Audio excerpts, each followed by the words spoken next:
STEAM Series, championed by your Southern California Toyota dealers. He makes his living helping students without sight envision brighter futures. It's time for this week's STEAM Profile. Our focus today, art, science, and math. CBS 2's Jasmine Viel introduces us to a one-of-a-kind teacher. He makes his own music. He can race a mountain bike, describe dozens of foreign cities and busy Los Angeles area intersections, all without eyesight. We have our perpendicular traffic. Right. We got cars, perhaps a bus. There we go, and the skateboarder cruises like California style. Every human being has the perceptual capacity to see in the dark. Meet Brian Bushway of Palms. I teach people how to use their other senses in ways they never thought about. People who, like him, don't have eyesight. Brian is an orientation and mobility instructor. Orientation. Where are we in space? Where's my body in relationship to the walls, to the physical environment? And then mobility. How to safely move through it. One, two, off with the shoe. I can teach a person how to use a cane so their body isn't running into things. The white cane acts as an extension of the arm. Its job, perceive the territory within a few feet. Far more detailed, the feedback from sound.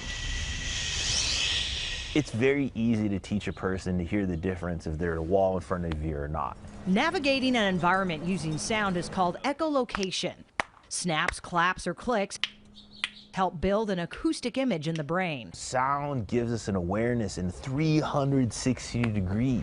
What are some of your favorite sounds with echolocation? The echoes of tongue clicks provide feedback about objects near and far. Of all the STEAM disciplines, orientation and mobility instructors rely most on science, art, and math. We're an art form. We have to be adaptable to the human that we're interacting and teaching. Science, the science of sound, is reflecting off of objects. The fact that the human brain can image with sound means that sound is reflecting at 768 miles an hour off of an object. Now we're into geometry and math. Brian was a 14-year-old playing hockey when a genetic condition robbed him of his own eyesight. I thought I'd be living the rest of my life at home with my parents, stuck in a prison of a bedroom. But over time, Brian overcame despair and learned to experience life without boundaries. Brian has since traveled the world teaching students young and old how to imagine the world without feedback from their eyes. I do not want a student to walk and not feel like they don't have the confidence to move forward in life. Awareness brings us more opportunities, and that's what I teach, awareness at the end of the day. Well, Brian adds, the biggest challenge visually impaired people deal with is low expectations. So that's the first thing he tackles with his students. And for more on STEAM careers, just go to cbsla.com/STEAM. What a fascinating